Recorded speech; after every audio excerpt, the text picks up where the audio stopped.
professora Emita Prestes, que está com a gente discutindo o legado revolucionário do Luiz Carlos Prestes.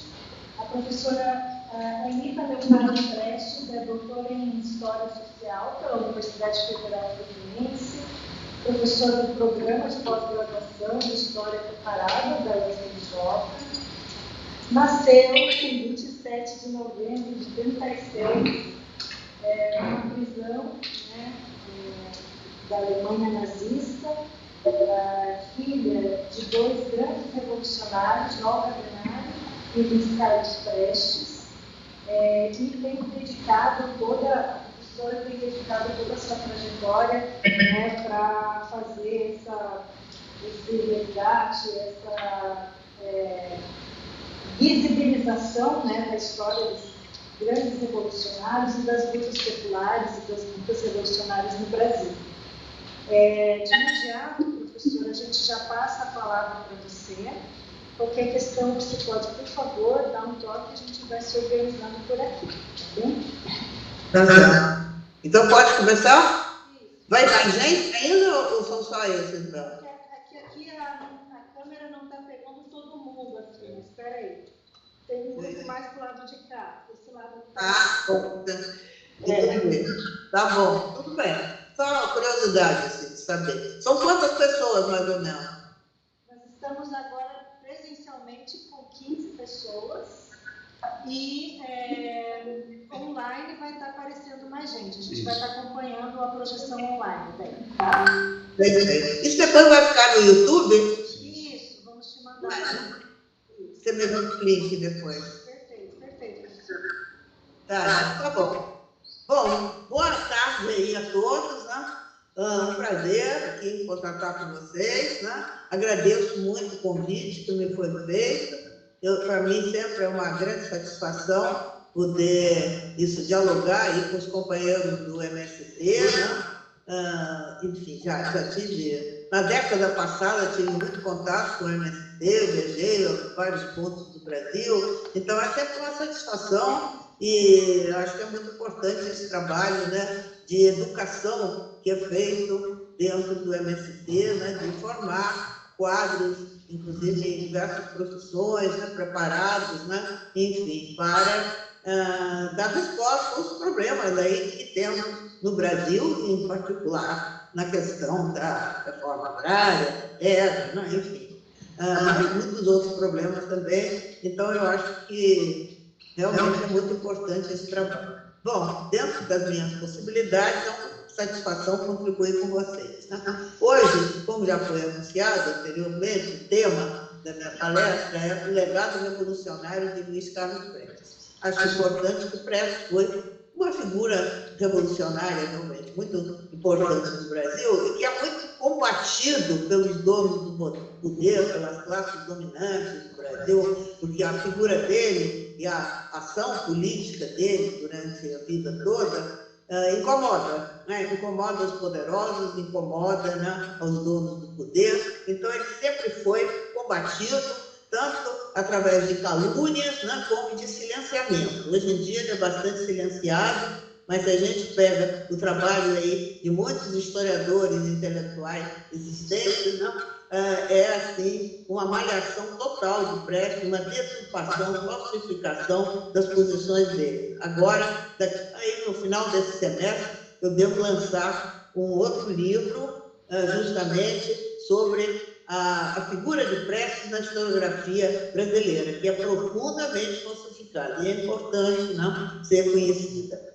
Essa temática aqui de hoje, da minha palestra, né, tem dois livros que eu gostaria de recomendar para quem não conhece, né, que é o meu livro sobre a coluna Prestes, né, intitulado A Coluna Prestes, que foi reeditado o ano passado, o ano centenário da coluna, pela editora Boitempo. E o outro é a biografia do Prestes, também da minha autoria, Luiz Carlos Prestes, um comunista brasileiro. Os dois livros foram publicados pela editora Boitempo, né? Pode ser adquirido, inclusive, através do site da Boitempo, e eles frequentemente fazem preços mais favoráveis assim, para os trabalhadores, né, para o pessoal do universidade, Mas eu tenho muitos outros livros e tem também o site do Instituto Luiz Carlos Prestes, que eu sou presidente, que é ILCP, www, né, evidentemente, ILCP, Instituto Luiz Carlos Prestes.com.br. Né? Enfim, lá tem muitos materiais sobre o Prestes, sobre a Olga e sobre assuntos variados aí que interessam as esquerdas no Brasil. Né? Bom, entrando no nosso tema, que é muito vasto, evidentemente, né? Até eu recomendei aí, que deve ter sido recomendado para vocês, um texto sobre o tema, né, escrito por mim algum tempo atrás, para, de alguma forma, ajudar, né, no acesso a essa temática que nós vamos tentar fazer hoje. Né? Então, eu caracterizo assim, o legado de Prestes, né, a trajetória revolucionária dele, como de patriota revolucionário comunista. Ou seja, ele, um jovem tenente, lá em 1921, com 23 anos, 22 anos, 23 anos, começou a conspirar junto com seus colegas tenentes, fazendo parte daquele movimento que ficou depois conhecido como tenentismo, né? Que era um movimento de revolta, né? De questionamento daquela estrutura existente da política, né? Da Primeira República. Né? Então, ele era um patriota indignado, como muitos outros colegas dele. Mas tem muita clareza, né, de como conduzir a luta, né, de quais objetivos. Eles queriam liberdade, queriam, enfim, emancipação contra aqueles políticos, não, da Primeira República. Aí, nesse processo, né, ele vai fazer parte da Coluna Prestes, que foi um episódio culminante do tenentismo. Né? Vou falar um pouquinho aqui sobre a coluna. E, nesse processo, ele se torna um revolucionário que luta de armas na mão contra o poder, né, instituído. Então, ele, de patriota, se torna um revolucionário. E, ao final da coluna, já no final dos anos 20, né, e as vésperas de 1930, ele vai se tornar comunista. Ele vai estudar o marxismo, vai ter acesso e, enfim, ligação, né, com lideranças comunistas do Brasil, da América Latina e até mesmo da União Soviética, e vai se convencer que o caminho para o Brasil deve ser o caminho do marxismo e do comunismo. Então, por isso, e a partir daí ele vai se tornar um comunista, sempre combatido, como eu já falei, pelas classes dominantes até o resto da vida. Então, a vida dele, política, foram 70 anos. Ele viveu 92 anos, né? E morreu em 1990, com 92 anos. Desses 92, 70 anos foram de participação política no Brasil e no exterior, né? E aí, por isso que eu digo, nesses 70 anos, ele percorreu essa trajetória. Começou como um patriota indignado, com os absurdos lá da Primeira República, se transformou num revolucionário que lutou de arma na mão contra o poder político na época, e daí ele chegou ao comunismo, se transformou no comunista pelo resto da vida, desde 30 até 90. Ele sempre foi um comunista, principalmente dirigente comunista. Então, eu acho que é importante ter essa visão panorâmica, né, da vida do Prestes. Né? A coluna Prestes, né, como eu falei agora há pouco, foi um episódio culminante do tenentismo. Não vou aqui, não há tempo, né, para me aprofundar na história da coluna, que é muito vasta. Estou dizendo, tem um livro que foi a minha tese de doutorado, e que esse episódio é assim, abordado com bastantes detalhes. Né? O tenentismo tinha começado, né, o primeiro levante de tenentismo no Rio de Janeiro, em 1922, o chamado Levante do Forte. Depois houve um outro levante em São Paulo, em 1924, e os participantes desse levante, né, não conseguiram ficar na cidade, não conseguiram, enfim, se estabelecer, foram, enfim, violentamente bombardeados, né, pelo governo do Arthur Bernardes, na época. Então, eles tiveram que sair de São Paulo, migrar, descer o Rio do Paraná e foram se estabelecer aí no oeste do Paraná, nas margens do rio Paraná. Falaremos depois um pouquinho nisso. Afinal, em final de 1924, em outubro de 1924, se dá o levante tenentista no Rio Grande do Sul, que dá o início da coluna Prestes, no final de 1924. Sai do Rio Grande do Sul, né, dirigido por Prestes e por outros tenentes, como o Tenente Portela, o Juarez Távora, enfim, são vários, não vou agora ficar citando os nomes aqui, e saem do Rio Grande do Sul, vitoriosos numa luta muito difícil, que eles são primeiro cercados, né? Eles eram mais ou menos 1.500 homens, mal armados, né? Com dificuldades logísticas, mas resolvem dar prosseguimento à luta. E são cercados por 14.000 tropas governistas, no chamado Cerco de São Luís Gonzaga, uma cidadezinha ali no oeste do Rio Grande do Sul, noroeste do Rio Grande do Sul, e perto lá do Rio Uruguai. Atravessam o Rio Uruguai e seguem em frente. É nesse momento aí, cercados, aparentemente condenados, né, a serem estrangulados, liquidados ali pelas tropas governistas, que surge a proposta do Prestes, principalmente da guerra de movimento, ou seja, não ficar parado, não atacar o inimigo, apenas ameaçar o inimigo e recuar a tempo, e fazendo, inclusive, tropas inimigas lutarem entre si. Isso foi uma tática muito importante da coluna Prestes, a chamada guerra de movimento, que as tropas governistas aqui no Brasil, na época, não conheciam. Eles tinham sido instruídos por uma missão militar francesa, aprendido a chamada guerra de posição. Vocês poderão ler com mais detalhes aí no meu livro essa questão, fazer uma pergunta, né? Enfim, surge a guerra de movimento, que é fundamental, é isso, atacar o inimigo sem levar ao final o ataque e recuar a tempo, deixando o inimigo lutando entre si, esperando por eles, e eles sempre avançando, nunca sofreram nenhuma derrota. Então a coluna fez 25.000 quilômetros pelo Brasil, de sul a norte, de leste a oeste. Atravessou 13 estados, né, do Brasil, pelo interior sempre, nunca chegou a ameaçar nenhuma capital. Não foi possível, porque o armamento que eles esperavam que viesse do exterior nunca chegou, foi apreendido nas fronteiras, né?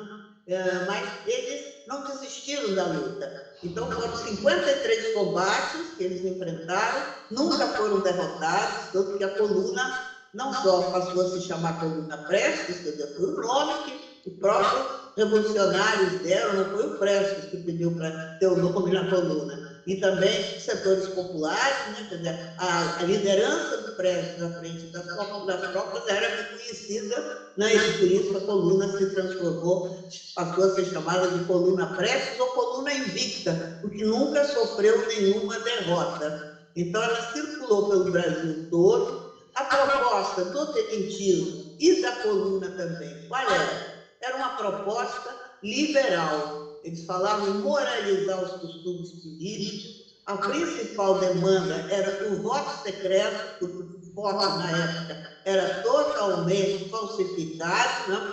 O voto nas eleições. Isso, e ter liberdade democrática, de ensino mais, enfim, mais justo, mas nada de realmente organizar o povo para lutar. Não, eles tinham uma visão substitutiva, né? Que os militares, eles, os tenentes, fariam a revolução e depois fariam o bem do povo, mas não pretendiam mobilizar as massas populares. Eles não tinham essa compreensão. Não levantavam bandeira da reforma agrária, embora alguns digam por aí, isso não é verdade. Eles não entendiam isso, não tinham essa compreensão, né? Então tem que entender que essa ideologia dos tenentes, a proposta, era muito limitada, mas mesmo assim, dentro daquelas condições no Brasil, ainda foi o que apareceu de mais avançado. Porque, embora existisse um partido comunista, criado em 1922, era muito fraco fraco, muito débil e sem influência na sociedade. Então, os militares, esses jovens militares, né, do Exército e da Força Pública de São Paulo, ou seja, a Polícia Militar de São Paulo, que se rebelaram por duas razões. Uma, que eles estavam indignados com a situação, né, e estudavam nas escolas militares com uma formação bastante boa para a época, né, e estavam indignados com a situação do Brasil, principalmente com essa questão da roubalheira nas eleições, né? E, por outro lado, eles tinham um instrumento muito importante de luta, as armas, né? Estavam organizados nos quartéis e nas escolas e tinham armas. Então, isso facilitou eles assumirem a liderança do movimento de contestação do poder oligárquico na Primeira República. Foi o que existiu na época, não tinha outra coisa. Expressando muito um sentimento de revolta que já existia nas camadas médias urbanas que tinham crescido muito no Brasil e que se sentiam alijadas do poder, sem nenhuma participação, sem nenhuma possibilidade de influir nos acontecimentos. Então, os objetivos eram esses, bastante limitados. A coluna foi invencível, resolveu isso sair do Brasil, partir para a imigração na Bolívia, eles atravessaram a fronteira ali de Mato Grosso com a Bolívia, porque perceberam, principalmente o Prestes percebeu, que não tinham possibilidade, né, de realmente derrotar, né, aquele governo da Petrobras. Eles lutavam, né, para ir para o Rio de Janeiro, mas não tinham força para isso. Não conseguiram mobilizar as massas camponesas, porque justamente eles não tinham compreensão de que, para mobilizar as massas no interior do Brasil, era necessário levantar a questão da terra, né? Da posse da terra. Esse era o problema crucial. E isso eles não chegaram. Teve algumas nuances em alguns momentos, mas muito limitado. Quer dizer, na realidade, eles não tinham uma compreensão correta, né, da estrutura social, nada disso. Tem que entender as limitações da época, inclusive das escolas militares onde eles estudavam. Então, o propósito do Prestes, né, foi sair do Brasil. E eles saíram vitoriosos e o tempo todo perseguidos pelas tropas governistas, inclusive lá pelos capangas dos coronéis nordestinos, que foram mobilizados, inclusive recebendo dinheiro do governo para perseguir a coluna. Então, a coluna, sem entrar em maiores detalhes, foi uma epopeia que contribuiu para a derrubada do sistema oligárquico da Primeira República em 30, chamada Revolução de 30. Né? Quer dizer, não é que eles participaram diretamente, mas eles criaram um clima político no Brasil favorável, né, à mudança. Que se deu, afinal, em 30. A conclusão importante que o Prestes tira, diferentemente dos seus colegas que estavam na coluna, há que levar em conta que a coluna, a composição dela, era de poucos tenentes. Embora fizesse parte do movimento tenentista, as lideranças eram tenentistas, mas a massa do povo que estava participando da coluna eram soldados, cabos, trabalhadores, né, do Rio Grande do Sul, de São Paulo, e algumas adesões que houve durante a própria marcha. Muito jovens, em geral, chegavam a ter assim, garotos de 14 anos, 15 anos, enfim, era povo do Brasil, esses que participavam, na sua maioria, embora os chilenos dirigissem, né? Mas era uma massa que tinha participação. É muito importante que nessa guerra de movimento, né, os soldados da coluna participavam das decisões. Era uma grande família, um grande coletivo, quer dizer, já diferente da disciplina militar tradicional. Então, essa convivência, essa comunidade que era a coluna Prestes, foi muito importante. Quer dizer, era uma aliança de guerrilha com uma organização militar. As duas coisas, muito original, realmente. A coluna Prestes é um movimento muito original, muito interessante, que deve ser estudado, deve ser conhecido. É muito importante isso. Né? Eu não tenho hoje tempo aqui para me dedicar a isso. E a conclusão que o Prestes tira, podemos dizer que foi assim, o seu legado naquele momento, foi estudar. Prestes mesmo dizia, alguns companheiros aí mais velhos ouviram ele falando isso, e ele percebeu que o problema no Brasil era muito mais sério e não seria resolvido por aquele programa liberal dos tenentes. Aquilo não ia resolver o problema das grandes massas do campo brasileiro, que era a maior parte da população brasileira. Né? Mais de 80% da população brasileira, na época, era trabalhador rural, que não tinha terra, almejava principalmente a terra. Os tenentes não conseguiram chegar a entender isso, né? Mas o Prestes percebeu que o problema era um problema social muito sério e que precisava ser estudado. Esse é um dos motivos que ele propõe o encerramento da marcha, né? E partir para o exílio na Bolívia. Isso que eles fazem, repito, sem ser derrotados. Né? Então, o prestígio da coluna Prestes, nesse momento, é muito grande. Tem que levar em conta que a coluna se interna na Bolívia em fevereiro de 1927. E era um momento em que tinha havido uma mudança de governo. O Washington Luiz tinha sido eleito, né? E substituído o Bernardo. O governo da Arthur Bernardo foram 4 anos de uma ditadura violenta. Não havia censura à imprensa e nenhuma liberdade de opinião, nada disso. Censura à imprensa e estado de sítio permanente durante esses 4 anos. O Washington Luiz, até pelas condições sociais existentes, pelo clima político, né, libera um tanto quanto, levanta o estado de sítio e acaba com a censura à imprensa. Resultado, a imprensa, que até aquele momento era censurada, então conhecia-se pouco sobre a marcha da coluna, vinculava-se muita mentira, muita informação falsa na imprensa. A imprensa passa a esses grandes grupos da imprensa que tinham se formado na época, né? O grupo do Assis Chateaubriand, né? Envia os jornalistas lá à Bolívia para entrevistar o Prestes, os comandantes da coluna que estavam por lá e os próprios soldados. Então, se vocês pegarem os jornais de 1927, como o Correio da Manhã, o Globo, então, vocês vão ver reportagens enormes, viu, com fotos e tal, sobre a coluna. E a coluna aí se torna conhecida no país e com prestígio muito grande. E o Prestes tem um prestígio gigantesco nesse momento. Então, é quando ele é batizado de Cavaleiro da Esperança, né, no jornal do Rio de Janeiro, né, prestígio é muito grande do Prestes e da coluna em geral. E a campanha eleitoral de 1929-30 para as eleições que se realizavam em março de 1930, não, vai ser feita, inclusive, aqui no Brasil, com as bandeiras da coluna. Embora o Prestes ele ficou 1 ano na Bolívia organizando a volta dos soldados para os seus locais de origem, porque eles chegaram em farrapos lá na Bolívia, em condições muito precárias, inclusive doentes, com paludismo, né? Então, eles ficam 1 ano trabalhando lá numa empresa inglesa de abertura de estradas, então o próprio Prestes trabalha junto com eles, né?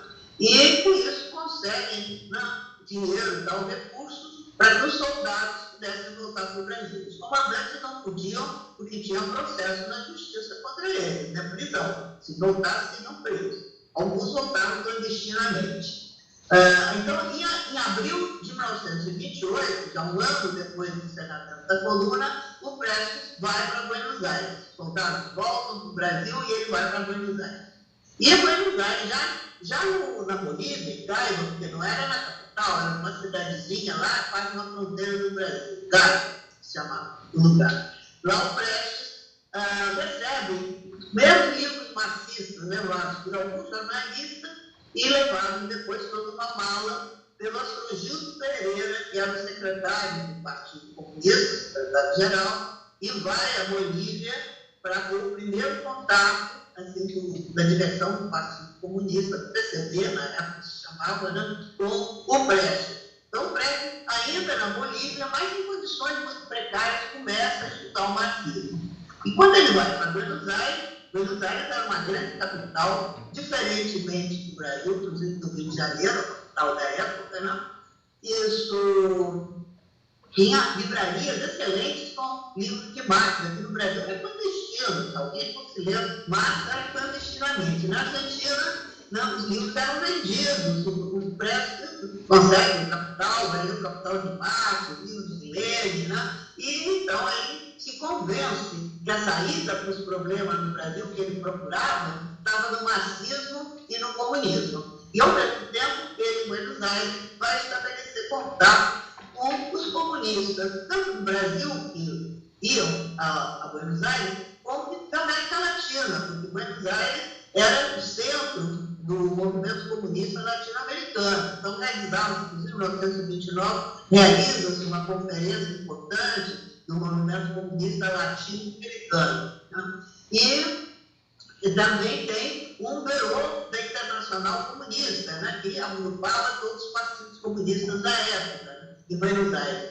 que também o Prestes estabelece contato, né, com o pessoal da Internacional Comunista e da União Soviética. Né. Então, nesse período, o Prestes evolui para o comunismo, né, começa, inclusive, a querer entrar no Partido Comunista. Só que o Partido Comunista desconfiava muito dele, porque, sem dúvida, era uma liderança pequena burguesa, de classe média, pequena burguesa, como se dizia. Então, o Partido Comunista tinha muito medo que o prestígio do Prestes, né, pudesse engolir o Partido Comunista. E repudiava de todo jeito, por mais que o Prestes quisesse entrar no partido, o partido não o admitia. Mas ele insistia e, nesse período, 1929, se cria, como eu ia dizendo, uma coligação eleitoral chamada Aliança Liberal, né, de oposição, tendo em vista as eleições de 1930. Os candidatos, né, à presidência da República e vice-presidente são o Getúlio Vargas, que era, né, o governador, pode dizer, do Rio Grande do Sul, na época, que estava na oposição ao eixo Rio-São Paulo, né, São Paulo e Minas Gerais, que eram as oligarquias dominantes em geral, né?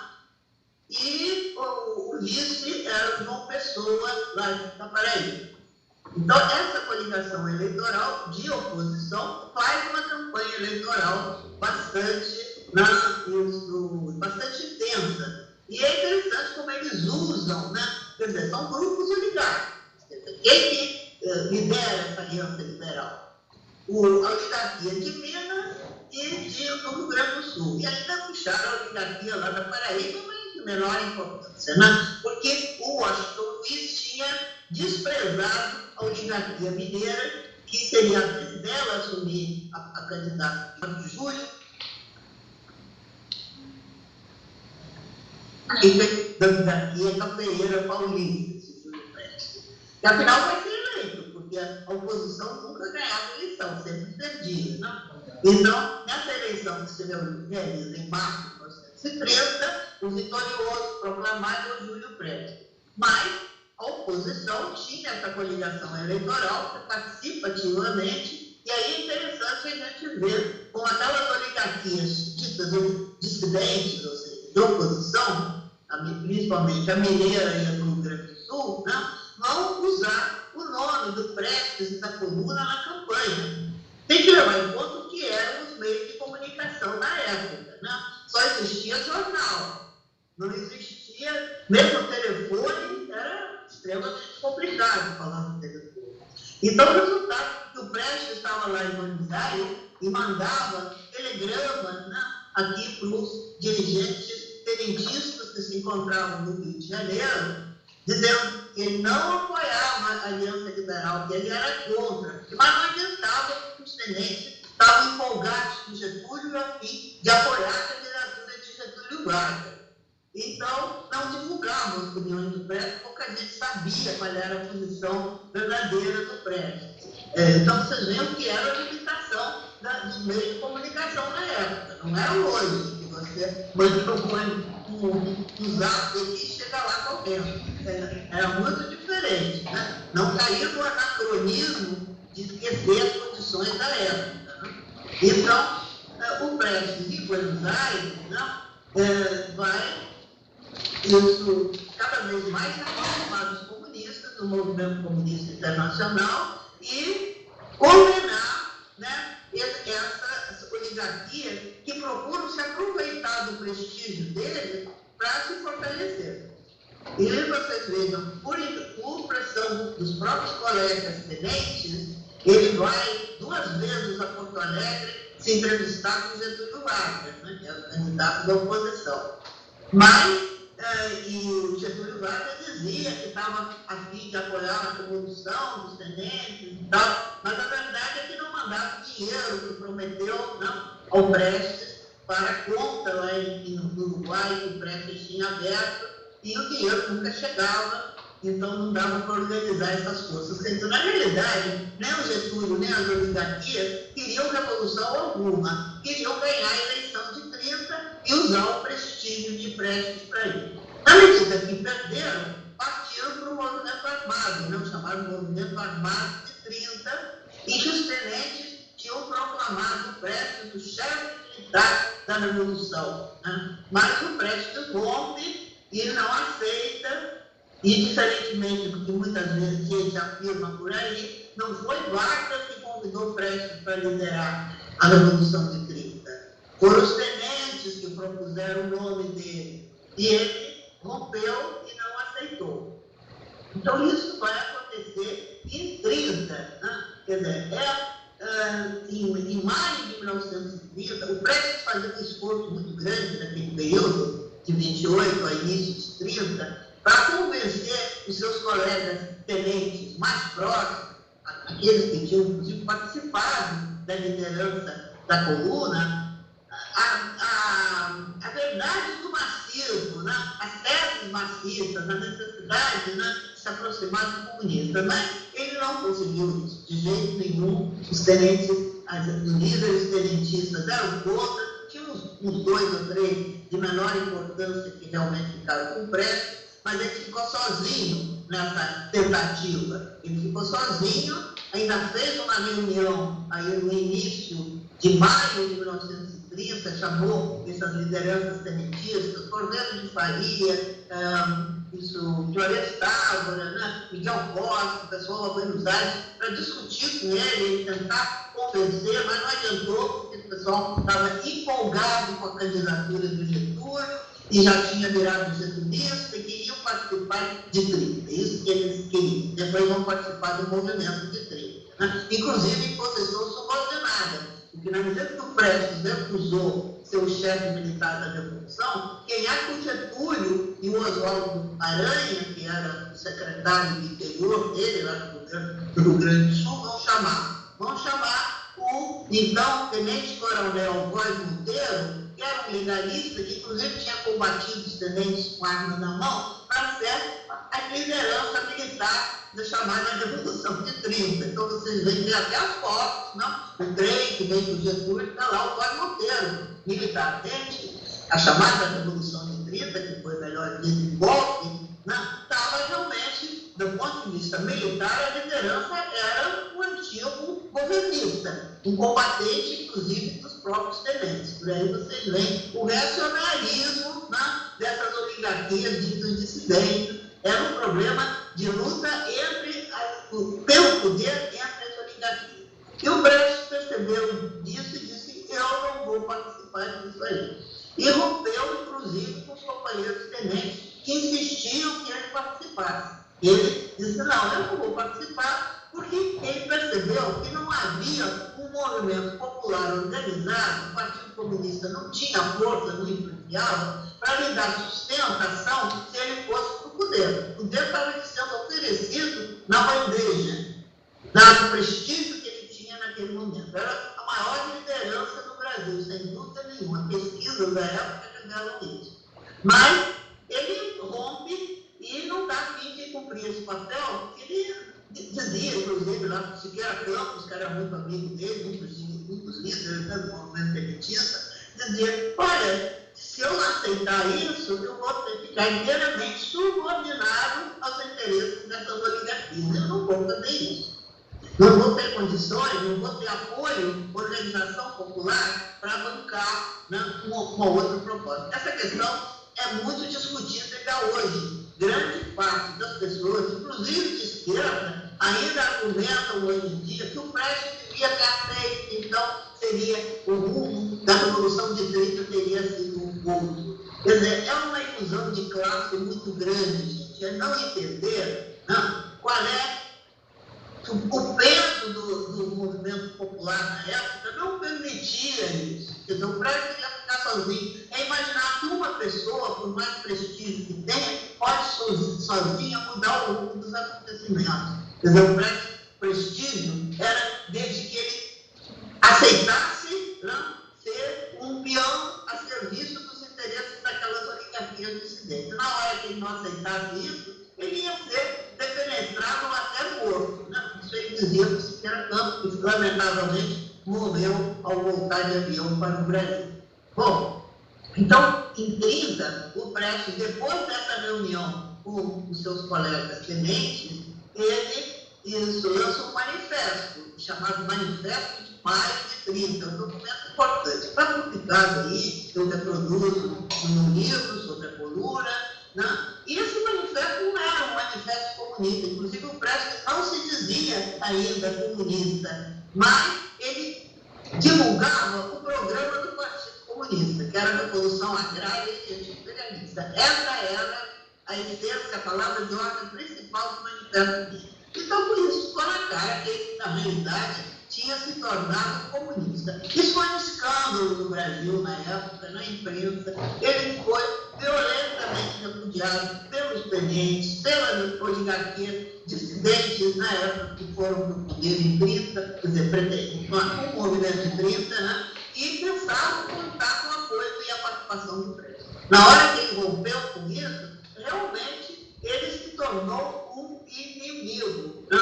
Quer dizer, o ódio das classes dominantes em relação ao Prestes permanece até hoje. Foi um gesto considerado pelos donos do poder, pelas classes dominantes, né, imperdoável. E daí a permanente falsificação da trajetória do Prestes, né, ou então o silenciamento. Né?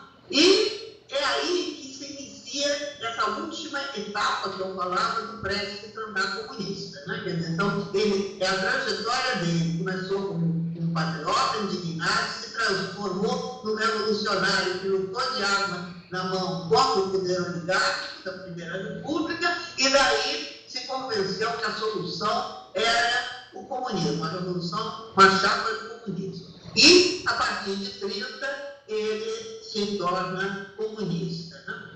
Então, até o final da vida. Esse é o legado revolucionário do Prestes principal, né, e consequente. É interessante que o Florestan Fernandes, que vocês provavelmente conhecem, né, bastante, avaliando a figura do Prestes, escreveu uma frase que eu acho muito interessante. Ele dizia: Luís Carlos Prestes não foi do comunismo à revolução, saltou da revolução para o comunismo.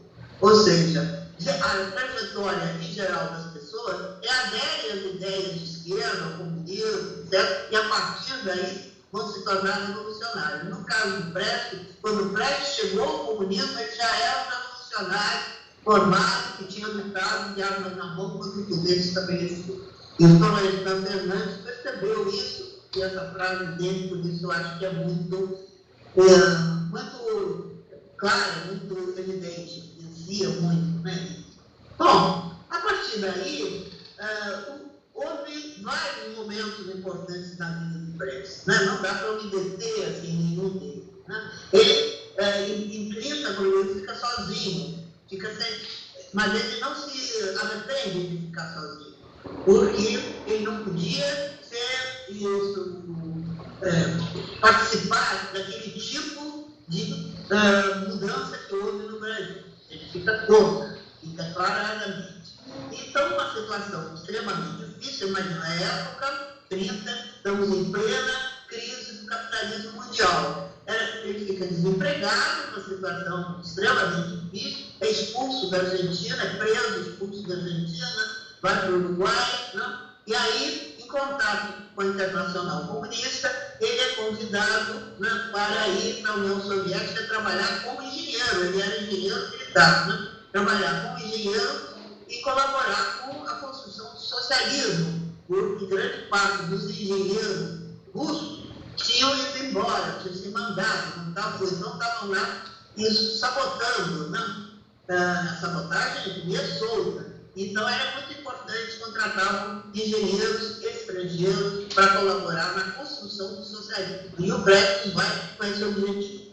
Ele fica na União Soviética, em Moscou, principalmente, desde novembro de 31 até final de 34, quer dizer, 3 anos e pouco. Então, nesse período, ele não só trabalha como engenheiro, como ele estuda muito e também tem contatos permanentes com a Internacional Comunista e com os dirigentes de outros partidos comunistas que vão a Moscou. Moscou era o centro, né, do movimento comunista internacional na época. E o tempo todo ele queria ser aceito no Partido Comunista, que não aceitava ele, o Partido Comunista Brasileiro, e voltar para o Brasil para participar, em particular, da luta contra o avanço do fascismo. Está no início dos anos 30, entre 32 e 33, é o período em que Hitler sobe ao poder, em janeiro de 33, e aqui no Brasil tinha sido fundada a Ação Integralista Brasileira, de Plínio Salgado, que estava perturbando o movimento popular aí de todas as formas, né?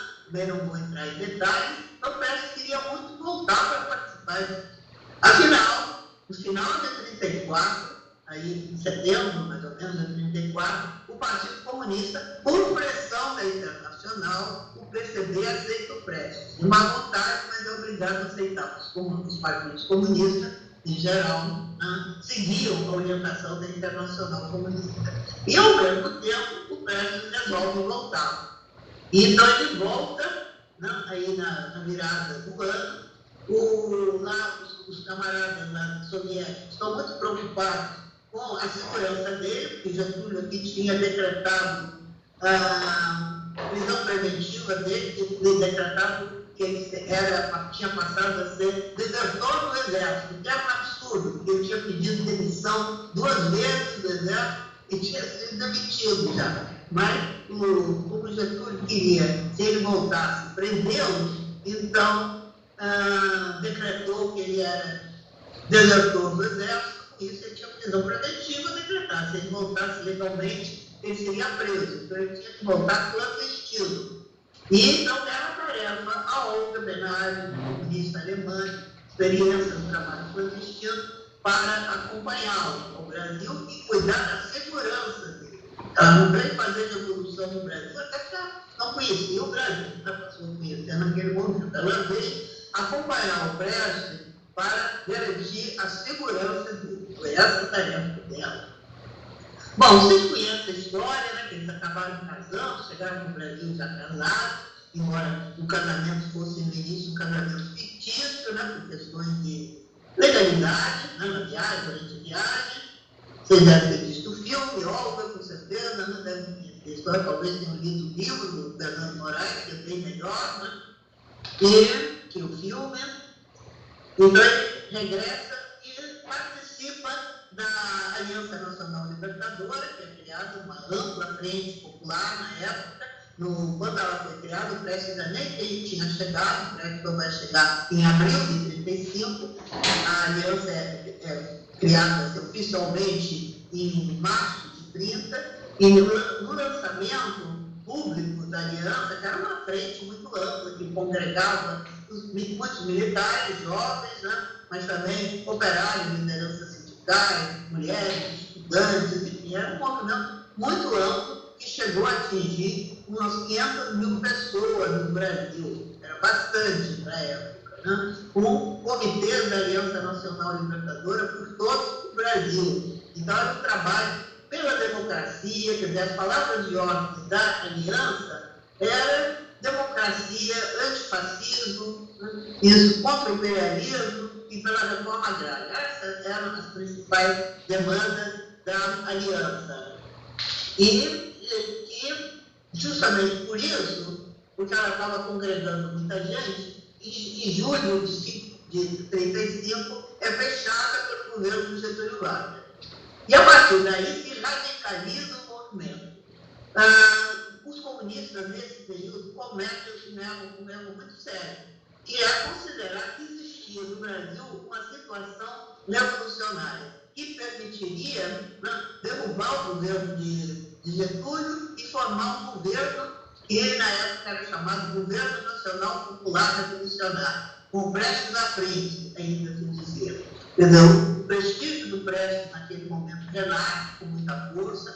Eu trato desse problema com certo detalhe aqui nesse meu livro, Biografia de Prestes, mas eu tenho um livro sobre a Aliança Nacional Libertadora e esses levantes de 35. Então, me recuso a chamar de tentona, como a direita sempre chamou, foram levantes de caráter antifascista. Por isso que eu chamo de levantes antifascistas ou insurreições antifascistas. Eu acho que é importante fazer essa distinção, porque frequentemente até gente de esquerda vai na conversa da direita sem perceber que tentona foi inventado justamente para combater, né, esse movimento, e foi um movimento com esse objetivo muito nobre, muito correto. O problema é que houve uma radicalização que não havia condições para isso, porque na atividade hoje, efetivamente, não havia uma situação revolucionária no Brasil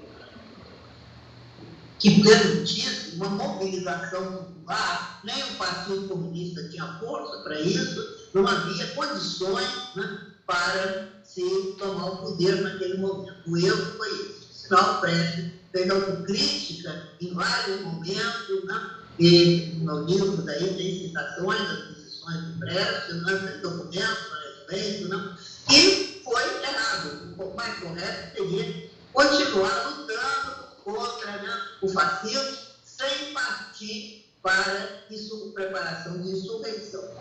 Foi errado, teve muita coisa aí a estudar e pesquisar, e não vou poder me meter aqui por falta de tempo, né? O tempo é pouco.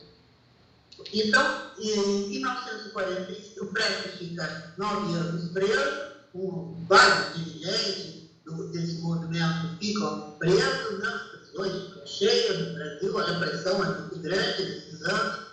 E em 1945, principalmente com a vitória da União Soviética na guerra, mas dos aliados, mas a força principal foi a União Soviética, sem dúvida, na derrota do nazismo, isso, e a própria luta aqui do povo brasileiro também, houve uma movimentação que é importante, mas o decisivo, indiscutivelmente, foi a vitória da União Soviética, que levou a mudança drástica na situação internacional, uma democratização muito grande no mundo inteiro, inclusive no Brasil também. Então, é um período que o Partido Comunista consegue sair da clandestinidade, né, que fica esse período todo, desde 35 até 45, o partido está totalmente reprimido, diminuiu muito o número de militantes.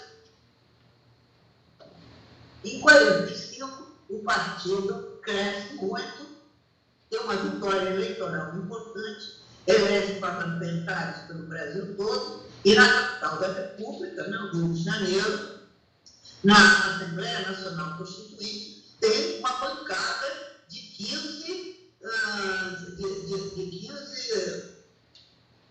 parlamentares comunistas, né? O Prestes, que é senador, e 14 deputados. Alguns nomes importantes conhecidos, como o Jorge Amado, do Gregório Bezerra, do Pernambuco, do Carlos Marighella, da Bahia, enfim, foi uma bancada que fez história e teve muita compatibilidade, mas minoritária, né, naquela Assembleia Nacional Constituinte, totalmente minoritária, todas as propostas que a bancada comunista fazia eram rejeitadas e derrotadas. Né? Finalmente, com o avanço da Guerra Fria, nesse período, os comunistas são cansados, né? Perdem seus mandatos e o partido é fechado. Primeiro, o partido é fechado, em 47, né? Proibido, e em janeiro de 48, todos os mandatos dos parlamentares comunistas no Brasil todo são cassados. Então, começa um período de muita repressão, de novo, clandestinidade, de 10 anos, né? Uma certa guinada para a esquerda do PCB, muito caracterizada pelo Manifesto de Agosto de 1950. Todos esses momentos eu abordo no meu livro aí, a biografia do Prestes. Né? Em 58, há uma certa abertura democrática no Brasil, em que o JK é eleito e o PCB apoia a candidatura do JK, que mostrou que foi correto, né? O PCB, nessa época, dá outra guinada mais para a direita, né? A chamada Declaração de Março de 1958, enfim, é a vigência da estratégia que sempre esteve no partido, né? E aqui eu não vou ter tempo de entender isso, porque eu tenho mais uns 10 minutos, né, só para falar. Então, o Prestes discorda dessa declaração, mas tem que apoiar para manter a unidade do partido.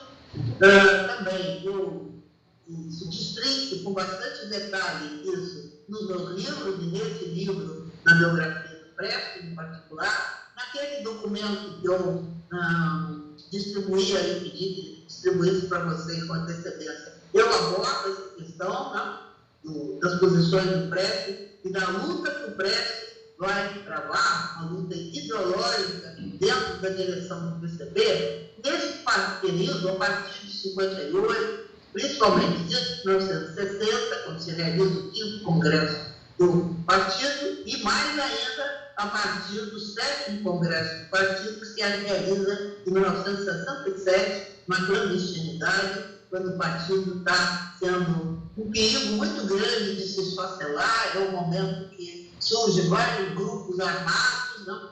Que, embora o partido condenasse, e eu acho que foi uma posição correta naquele momento, não havia condições para a luta armada no Brasil na época. Isso está evidente. Quem viveu a época, que nem eu, o povo não entendia isso. O Marighella assaltando o banco, o pessoal achava que era assaltante comum, não entendia que tinha caráter político. Então, foi um erro. Agora, o PCB também foi passivo, em certo sentido.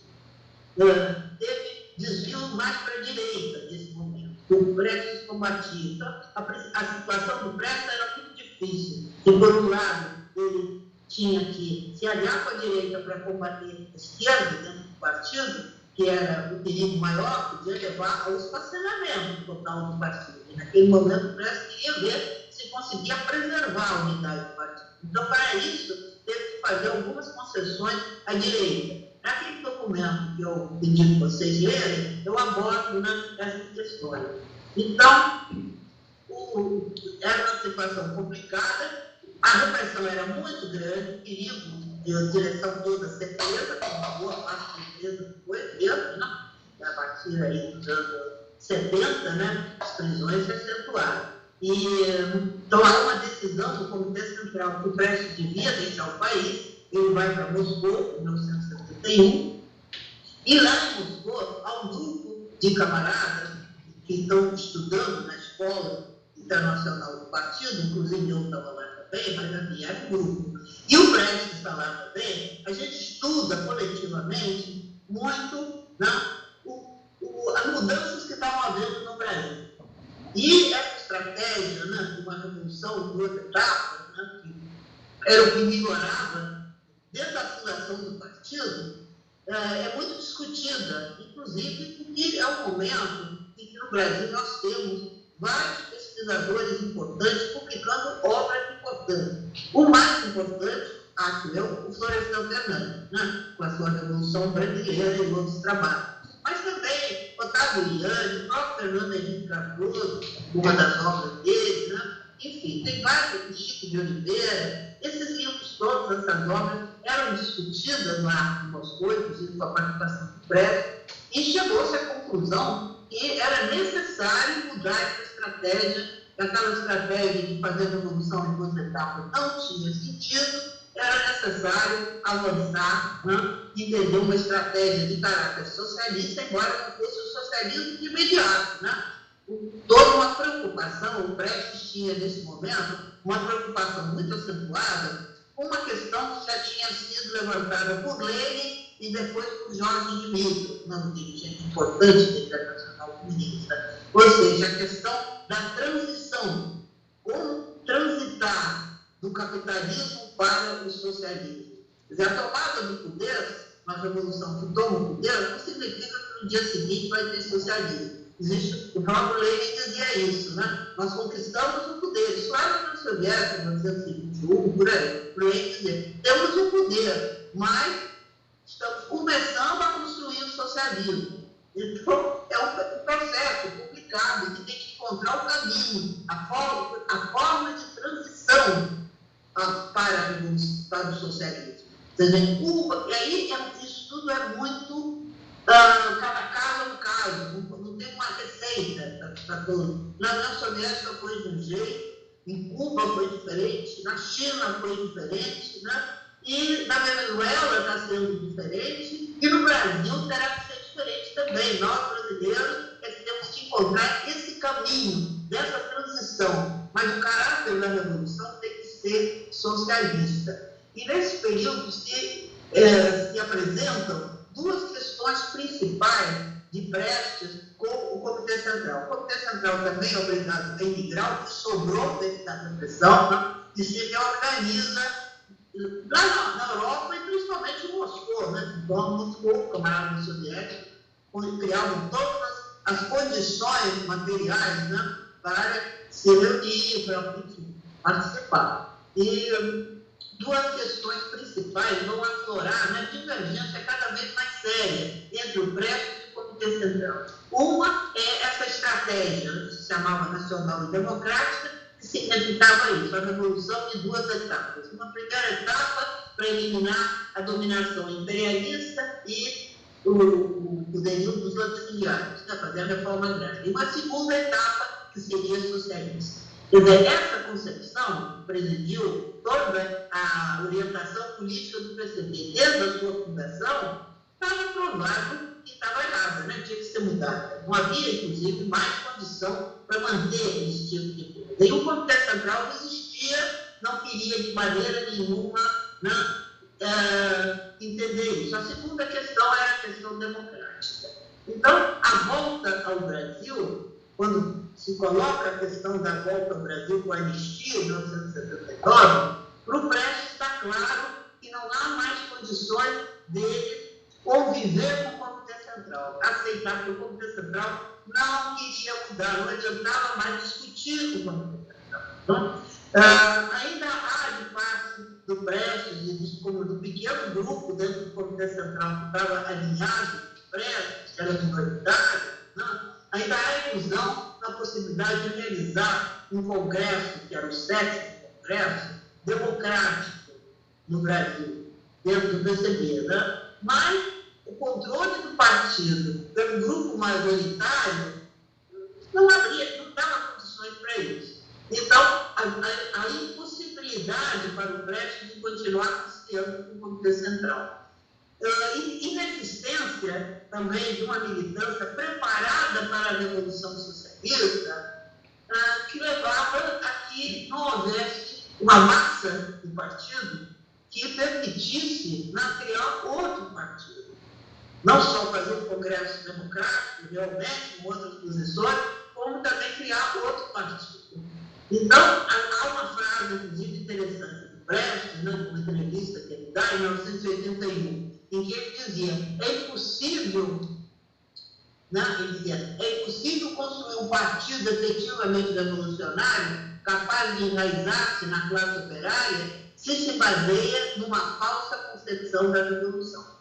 Ou seja, aquela concepção nacional-democrática, etapista, falsa, não permitia que o partido tivesse se transformado num partido efetivamente revolucionário. Eu, pessoalmente, acho que o PCB, ao final das contas, era um partido de libertação nacional. Tinha essa capacidade. Inclusive, o partido sempre teve o grande mérito de participar de todas as lutas progressistas no Brasil. Inclusive, a reforma agrária. Lá nos anos 20, os comunistas já participavam da luta pela reforma agrária. Iam para a cadeia, porque a repressão era muito grande.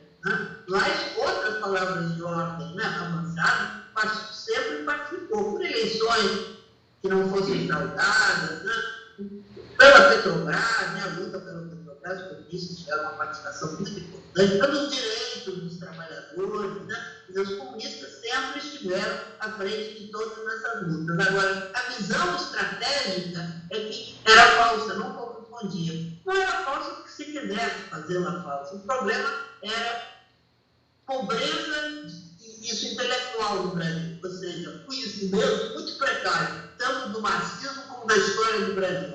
Então, sem isso, não se consegue avançar. Se acaba elaborando estratégias e táticas errôneas, não por maldade, não porque se queira fazer isso, mas por falta de conhecimento. E a falta de conhecimento no Brasil sempre foi muito grande. No Brasil, as classes dominantes brasileiras conseguiram sempre que não se avançasse culturalmente, como até em países latino-americanos, nossos vizinhos, é diferente. Se a gente vai lá e estuda a realidade de outros países latino-americanos, vê que aqui o Brasil sempre foi classe dominante, profundamente reacionária e que impediram que se avançasse, né, em estudos mais aprofundados. Vocês veem, enquanto no Peru tinha uma universidade de 1520 e pouco, no Brasil, a primeira universidade vai ser criada já na década de 1920, que é a UFRJ, a primeira universidade criada no Brasil. Então, uma pobreza cultural muito grande no Brasil, né? Tudo sempre proibido, muita repressão, muita censura. Então, tudo isso dificultou realmente que se acertasse numa orientação política. E o PCB também limitado pela luta pela reconquista de uma democracia bonita. Essa concepção era muito forte no Comitê Central. Quer dizer, uma volta à democracia diante de 64. Isso levou a que o PCB, aí no final da década de 70, né, se dissolvesse no MDB, né, tivesse praticamente dissolvido, em vez de comandar, fazer avançar o PSDB, acabou ficando subordinado à burguesia liberal, aos Ulisses Guimarães, Tancredo Neves, né? Contribuiu para uma transição pactuada, que foi a que houve no Brasil, né? Entre o poder militar, né, e essa burguesia liberal. Conseguiram, né, uma anistia entre os torturadores foram liberados, quer dizer, realmente uma transição pactuada cujas consequências nós estamos sofrendo até hoje. Né? Quer dizer, não foi feita nenhuma reforma nas Forças Armadas. Né? Então, o Prestes combateu essas posições dentro do Comitê Central lá na Europa, mas foi derrotado. Ele era amplamente isso minoritário. Eu mostro bem isso aí na biografia que eu escrevi dele. Né? Para o Prestes era importante empenhar-se sempre na conquista de uma democracia que fosse mais avançada do que aquela que já existia. Ele chamava até de uma nova democracia, e que se impulsionasse o processo democrático, né, em direção a conquistas democráticas para o povo, que ficava sempre as conquistas democráticas a nível, né, da burguesia, das classes dominantes, por muitos setores das classes médias. Para isso, a necessidade da formação de uma militância partidária diferente, uma militância partidária que não ficasse a reboque do MDB, como acho que está claro que ficou aí nessa transição que vai se dar, principalmente em 1978, 79, 80, né? Essa transição aí que houve nos aspectos, né, das discussões que presidiram o pacto que levou à anistia de 79. Então, esses são alguns dos principais aspectos que eu procurei anotar aqui, rapidamente, por tempo é pequeno, é curto, né, do aspecto do legado revolucionário do Prestes. O exame da sua trajetória, que como eu chamei de patriota revolucionário comunista, permite que entendamos a formação desse legado revolucionário, de luta permanente pela transformação revolucionária da sociedade brasileira, tendo em vista a conquista do socialismo. O objetivo é esse. É um caminho de luta revolucionária, é um caminho que, embora incluindo reforma, sem dúvida, há que fazer reforma. Não aceita o reformismo. O reformismo, né, é a teoria que Só com reformas você chega ao socialismo. Isso a prática revela que não funciona, porque as classes dominantes resistem, não vão aceitar jamais, não, essas reformas. Quer dizer, há um momento que tem que haver uma ruptura, tem que haver uma revolução. Agora, as reformas são importantes para acumular força, né, e chegar lá, chegar na revolução. O Gramsci deixa isso muito claro, para não falar em Marx, em Lenin, né? Ele, principalmente, né, porque dirigiu uma revolução vitoriosa, por sinal. Então, isso aí é muito significativo. Quer dizer, não somos contra as reformas. As reformas são necessárias, são passos rumo à revolução, mas não se pode fugir da tomada do poder. Vocês veem uma série de concepções aí que hoje em dia são muito divulgadas, levam a lutar por os direitos, digamos, do movimento negro, o direito das mulheres, o direito do LGTB, né? Vários direitos de vários setores da população. São justas essas causas? São, mas se elas forem isoladas e não estiverem articuladas com a luta pelo poder, isso que não interessa às classes dominantes, a luta pelo poder, elas nunca vão ser vitoriosas. Quer dizer, tanto a libertação das mulheres, como dos negros, né, dos LGTB, de todos esses setores que de uma forma ou de outra estão lutando, né, não terão vitórias significativas e importantes se não estiverem articuladas com a luta pelo poder. Só quando se tiver o poder político vai se conseguir realmente resolver esses problemas. Mas nisso, as classes dominantes não têm interesse, né, que seja entendido. Então, por isso dividem. Fica só nessas lutas parciais, né, e com isso se foge do problema central. Então, já que eu estou tendo essa oportunidade de falar com vocês, né, estou exatamente achando que precisa chamar atenção para esse aspecto. Porque são apresentados de forma assim, muito atraente. É importante lutar, né, contra o racismo? Sem dúvida que é importante. Mas como lutar contra o racismo? Né? Tem que estar articulado com a luta pelo poder do movimento popular, pelo poder popular, que realmente vai resolver problemas de todo o povo, não é um problema só dos negros, é todas as camadas do povo. Cada uma com suas particularidades, com certeza. Bom, por aqui eu termino. Eu praticamente não ultrapassei o tempo, né? Agradeço mais uma vez e fico à disposição para não só perguntas, mas considerações que vocês queiram fazer, vontade. Vou colocar um pouquinho mais perto. Isso. Olá, professora, me ouve bem? Tudo bem. Primeiramente, gostaria de agradecer a professora pela excelente palestra. Acho que todos aqui ficaram muito felizes, né, em poder ouvi-la. Agradecer em nome da turma, em nome da Universidade Federal do Paraná. Dizer que foi um prazer enorme estar aqui essa tarde com a senhora. Particularmente, eu nem abriria para pergunta, ficaria até 10 horas da noite aqui ouvindo a senhora, porque, de fato, é muito rico para nós ter a oportunidade de estar fazendo esse diálogo contigo. E foi me dada a tarefa aqui de mediar, né, um diálogo. Então, eu quero abrir para a turma e também para as pessoas que estão participando virtualmente. Aqueles que quiserem fazer perguntas à professora, por favor, fiquem bem. Eu tenho mais de 40 perguntas aqui para fazer, mas eu vou abrir para os colegas. Eu vou passar dentro. Então, a palavra está aberta, gente. Se quiserem fazer um comentário, pergunta. Vocês querem que eu comece? Então, professora, começo eu, né? A professora comentou que o primeiro livro que a professora apresentou aí sobre a Coluna Prestes, a professora comentou que foi a sua tese, né, de doutorado, e eu fiquei super curioso assim, em saber como que ela foi construída, né?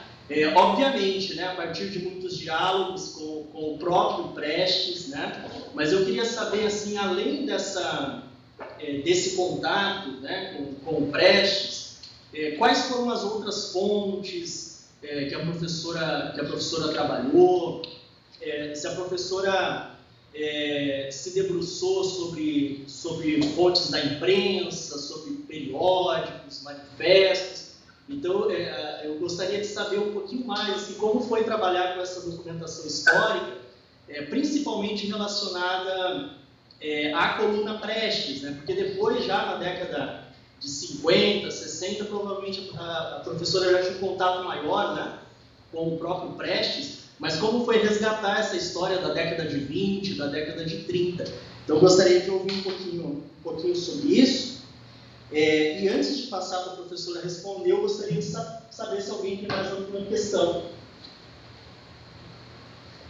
Deixa eles ficarem mais à vontade, aí depois pergunta, eu vou respondendo ela. Perfeito. Tá bom? Acho que eles estão um pouquinho assim, jabulados. Não precisa, pode inclusive falar coisa errada, também não tem problema. Todos nós falamos coisas erradas. Mas quando você tiver a oportunidade de ler o livro da coluna Prestes, você vai ver que no final as fontes estão todas lá citadas. Né? Vamos lá. Bom, uma fonte importante, sem dúvida, foi depoimento gravado de vários depoimentos do próprio Prestes. Nessa época, eu escrevi essa tese nos anos 80. Ele, infelizmente, estava vivo, né? E deu para a gente entrevistar ele, né, várias vezes, fazer várias entrevistas. Inclusive, depois, às vezes, não tinha dúvida, podia perguntar, porque ele morava muito perto. Então, houve essa facilidade. Mas, além disso, eu entrevistei outras pessoas da época, né? E também utilizei entrevistas gravadas, feitas por instituições, né? Essa é uma parte de história oral. Eu viajei, não precisa viajar tudo. Eu fui ao Rio Grande do Sul, principalmente, que foi onde nasceu a coluna. E lá, a coluna tinha alguns participantes da coluna, soldados da marcha. Então, eu pude entrevistar esse pessoal também. E entrevistei moradores de lá, entrevistei, inclusive, quem combateu a coluna também. Todo mundo que eu pude, eu fui entrevistando. Aí no Norte, no Piauí, no Maranhão, eu cheguei a entrevistar algumas pessoas também, mas não tinha muita gente para entrevistar. O trabalho principal foi nas fontes mesmo, além do resto, né? Quer dizer, a imprensa da época foi uma fonte importante, né? Tem uma quantidade enorme de jornais. Eu passei dias aqui na Biblioteca Nacional, numa biblioteca lá, pesquisando. Depois, uma descoberta importante foi o arquivo do presidente da República, Arthur Bernardes, na época. Esse arquivo está no Minas Gerais, né? No arquivo público, Minas, mas tinha, na época, pelo menos, tinha a cópia digitalizada. Daí agora, aquele outro sistema, agora me fugiu o nome, sabe como é, né? A gente, um pesado que tem umas máquinas enormes. Que são as transparências, não são? As transparências? Não, mas são umas máquinas enormes. Eu esqueci o nome, mas eu sei o que a professora está falando. Não é pesado para trabalhar, não era digitalizado. Mas esse arquivo do Arthur Bernardo era muito importante pelo seguinte: o ministro da Guerra, da época, Setembrino de Carvalho, era o nome dele, ele recebia telegrama, na época, as pessoas se comunicavam com telegrama, né? Os militares, os comandantes militares estavam combatendo a coluna. Então, mandavam telegramas para ele e dando informação, portanto, do lado dos militares, do combate à coluna. E o Setembrino de Carvalho repassava esses telegramas para o Arthur Bernardes. Então, esses telegramas tocavam. Então, isso, para historiador como eu, né, foi muito interessante, que eu tinha as informações dos rebeldes, né, da coluna, e do lado de quem combatia. Então, essa documentação foi muito interessante, inclusive, no anexo mesmo, eu cito alguns dos documentos mais interessantes, né, desses militares, que mostram a total despreparo deles para combater a coluna. Não, isso. Bom, de uma maneira geral, eu consultei das mais variadas, lá no Rio Grande do Sul, no Iraqui, né? Quer dizer, fontes muito espaço. Por isso também deu muito trabalho, eu levei vários anos fazendo esses levantamentos. E realmente tudo que eu consegui achar foi, depois tinha que ser tudo isso articulado, né? Por exemplo, tem um arquivo do Santo Pedrógão da Fundação Instituto Vargas, aqui no Rio de Janeiro. Então também tinha documentação alguma lá fora. Algumas pessoas conheciam viúvas de combatentes da coluna que me passaram fotos, me passaram algum documento. Então eu fui reunindo tudo isso. Essa documentação toda que eu consegui reunir, atualmente está, eu mandei para o acervo de empréstimos que eu doei lá para a Universidade Federal de São Carlos, em São Paulo. Então, lá esse material está todo sendo digitalizado, trabalhado, organizado, para disponibilizar para o público. Então, uma parte está disponibilizada, mas enfim, estou trabalhando. É um trabalho demorado a longo prazo. Então, realmente, as fontes foram muito variadas. Fontes muito variadas, que deu bastante trabalho articular tudo isso, né?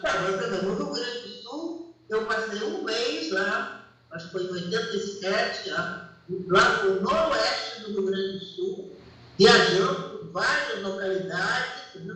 Onde tinha ex-soldados da coluna que eu pude entrevistar. E o mais interessante não foi nem as informações que eles davam, porque eles já estavam bastante idosos e esquecidos, né? Que tinham uma excelente memória, eles estavam bastante esquecidos, eram trabalhadores nas rurais, né? Gente pobre, dificuldade de vida, também isso envelhece mais rápido. Né? Mas o que era interessante, um depoimento deles, não era nem as informações que eles davam, que às vezes não batiam muito com a realidade. Era o espírito da coluna. Como para eles, aquilo tinha sido um grande momento na vida deles, a participação da coluna. Né? Eles tinham admiração pelo Prestes, pelos comandantes da coluna, e realmente a gente sentia que aquilo para eles tinha sido o momento mais importante da vida deles. Isso foi bem interessante, a gente sentir, né, o que foi a coluna. Era uma grande família, e como eles se sentiam co-participantes, e co-responsáveis. Né? Vários atos de grande heroísmo foram realizados por eles. Né? Falaram as condições extremamente difíceis que eles enfrentaram na nossa. Né? Então, leia o meu livro, eu acho que você vai gostar. Então, perfeito, professora, obrigado. E a professora citou aqueles que combateram, os militares que combateram a coluna Prestes, né? E eu tenho uma outra pergunta nesse sentido, que existe uma especulação de que os próprios cangaceiros, Lampião, foram convocados para combater a coluna Prestes. O que a senhora teria para falar sobre isso? Se houve alguma coisa nesse sentido, de um convite ao Lampião para ele combater a coluna? Vários daqueles cangaceiros a serviço de coronéis, principalmente da Bahia, né? E do Ceará e do Nordeste, né? Foram financiados, os coronéis do financiamento para isso, financiar esses seus capangas para combater a coluna. E, por sinal, foram esse pessoal que mais trabalha a coluna, porque eles estavam acostumados a se movimentar a cavalo, né, pelo interior, né? Então eles tinham mais capacidade de combater do que o próprio exército. Porque o exército marchava com todo aquele peso que eles carregam, né? Abria trincheira, se instalava e ficava esperando o ataque da coluna. E a coluna não atacava, a coluna se informava onde eles estavam e passava ao lado. Então eles ficavam ali esperando a coluna. E às vezes até a coluna conseguia jogar uma tropa governista contra a outra, porque tinha tanta que às vezes combatiam entre si sem perceber. De uma noite, escuro, eles combatiam entre si, só iam ver que estavam se matando mutuamente de manhã cedo. Ou alguns episódios desse tipo. Então, realmente, era financiado pelo governo. E o caso assim, mais espetacular foi do Lampião. E tinha um político ali no Ceará, isso ali no Ceará, onde estava em Juazeiro, né? Onde estava o padre, né? O padre Cícero. E tinha um político ligado ao padre Cícero, agora me fugiu o nome dele, que era um deputado federal, muito ligado, fazia ligação entre o governo Bernardo e o padre Cícero. Esse político tem o nome dele aí na tela, mas agora não lembro. E ele foi o intermediário nessa gestão do Topado. Quer dizer, forneceu dinheiro, né? E a ideia era convocar o Lampião para combater a coluna. Aí o padre Cícero chamou o Lampião. O Lampião foi lá com a tropa dele a Juazeiro. E olha, o governo, através do padre Cícero, concedeu a ele a patente de tenente do Exército. Tenente do Exército.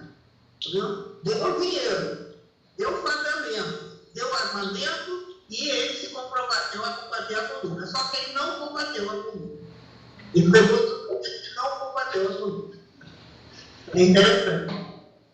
Porque houve um episódio lá no interior do Pernambuco, no Rio Pajeú, chuva pra caramba, a coluna estava ali, meio atolada, na lama e tal, e ouviu de longe um grito perguntando se eles eram macacos. Então, assim, macaco era usado lá, significava que quando é macaco, era polícia, não? Então, o Prestes, o comandante da coluna, achava que pode ter sido o Lampião, mas não viram, porque foram gritos longe, lá no meio da mata. Né? E aí, depois que eles só que não era polícia, demandaram. Não era um macaco. Então, não atacaram.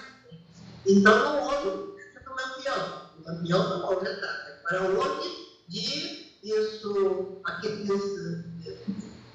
os coronéis, o coronel da Bahia, do Franklin de Albuquerque, alguns coronéis que realmente as tropas deles, né, perseguiram a coluna e deram bastante trabalho à coluna. Até a fronteira da Bolívia, eles estavam correndo para trás. Bem, obrigado, professor. Eu tenho mais 38 perguntas, mas eu vou abrir para os colegas. Eu leio meu livro que talvez você... Talvez eu tire todas as perguntas.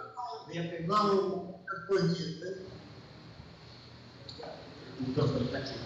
Boa tarde, professora. Levanta para você aparecer na tela. Boa tarde. Boa tarde. Eu sou Jenny. Eu tenho uma pergunta sobre o momento que a professora falou sobre o movimento popular está vinculado ao poder político, né? E ele funciona dessa forma, né? Isso, o poder popular vinculado ao poder político, né? A professora colocou dessa forma, falou um pouco mais para o final agora. E aí eu gostaria de saber como que se dá isso na autogestão popular, que vai transformando, por exemplo, as associações que nascem, né, de grupos, como que seria assim, o poder político, esse lugar, né, do movimento popular que não nasce desse vínculo com o poder político, mas nasce no meio popular mesmo, né? Algo nesse sentido. Obrigada.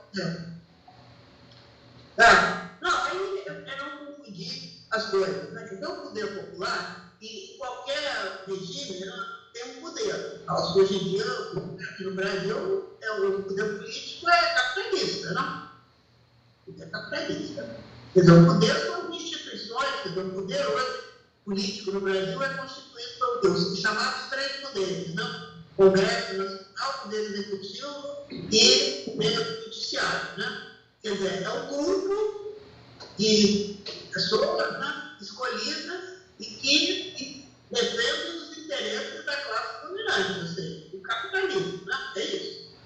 Concretamente é isso. Esse é o poder. Quando você tem um poder popular, um poder democrático, conquistado, né, numa luta. Veja, por exemplo, na Venezuela, você tem o poder popular. Não é socialismo, mas é um poder constituído por setores populares, resultado de uma revolução que foi comandada pelo Chaves, com os militares que estão fazendo parte desse poder popular. Isso não entra em contradição, pelo contrário, ajuda as associações populares, até as comunas populares da Venezuela. E a organização popular não está em contraste com o poder popular. Pelo contrário, o poder popular vai favorecer as organizações populares.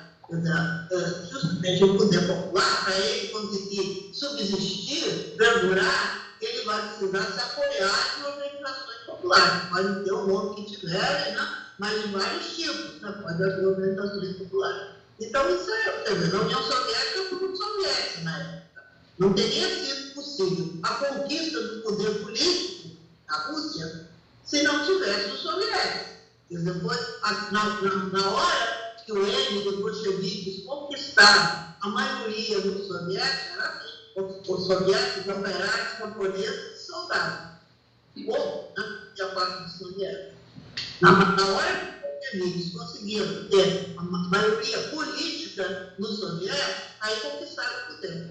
Aí houve a revolução. Precisou fazer a revolução. Com o apoio dos soviéticos. E depois perduraram.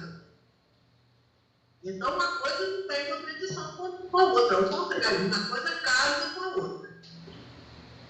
Mas você tem organizações populares que não têm o poder, qualquer momento o poder vem e desorganiza. Vocês devem ter experiência disso. E vocês têm aí organizações, o MST e tal, né? O poder político vai lá e invade, desorganiza, defende os interesses de quem? Os interesses dos particulares, dos sindicatos. É isso?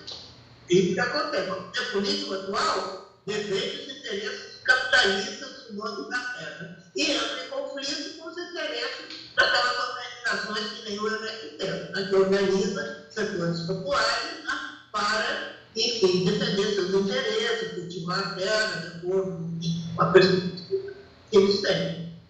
Entendeu? Sim. Hein? Sim, professora. Obrigada. Tá bom. Não, se tiver dúvida aí, você pode perguntar de novo. Até 6 horas, nós vamos.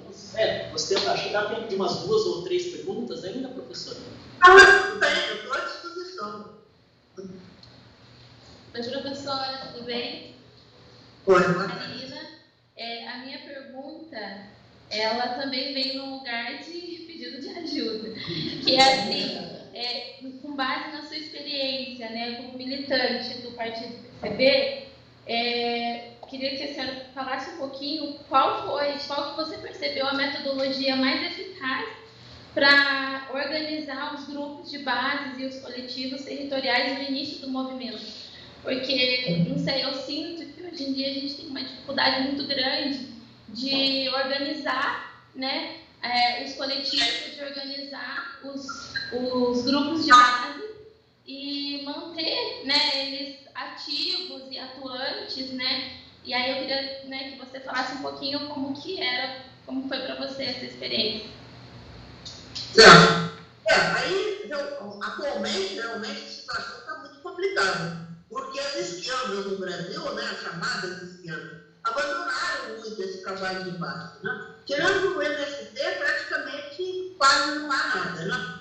Então, com isso, perdeu-se todo um trabalho de outro no passado, né? Inclusive, o Partido Comunista tinha um trabalho, só que a repressão no Brasil sempre foi muito grande, principalmente das comunistas, né?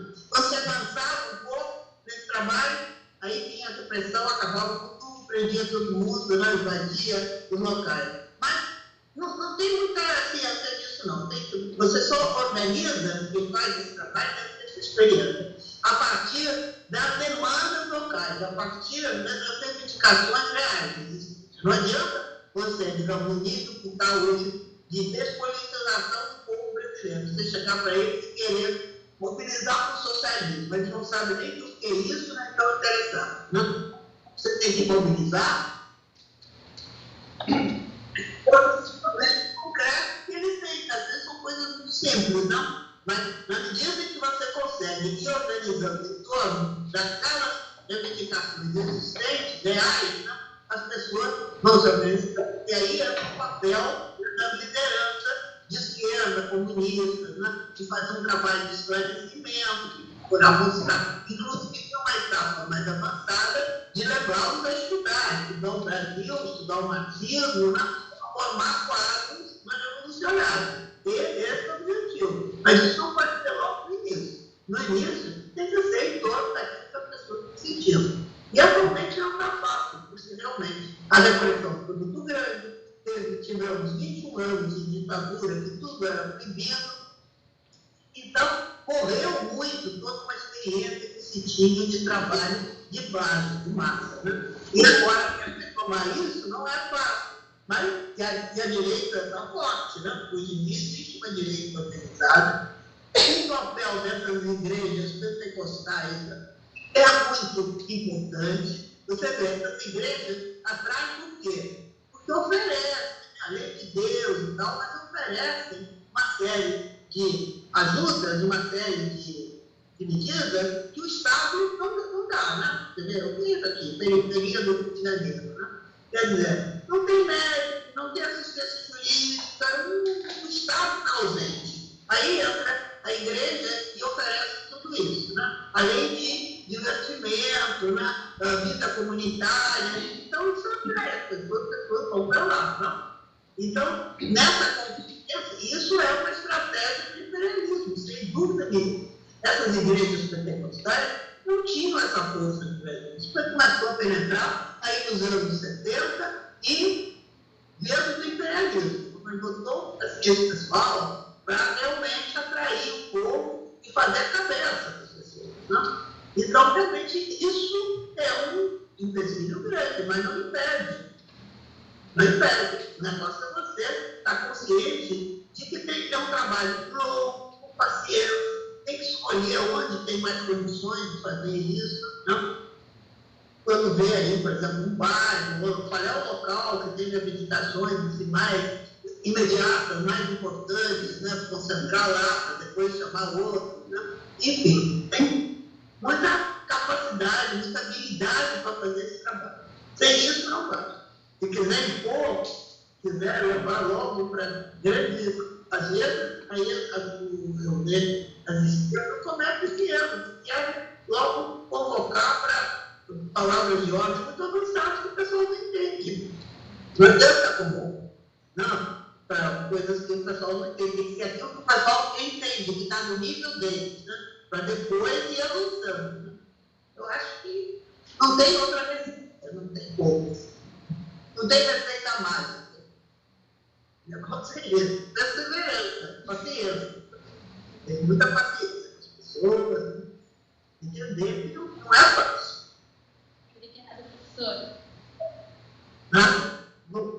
Isso. É uma preocupação muito válida sua, com certeza.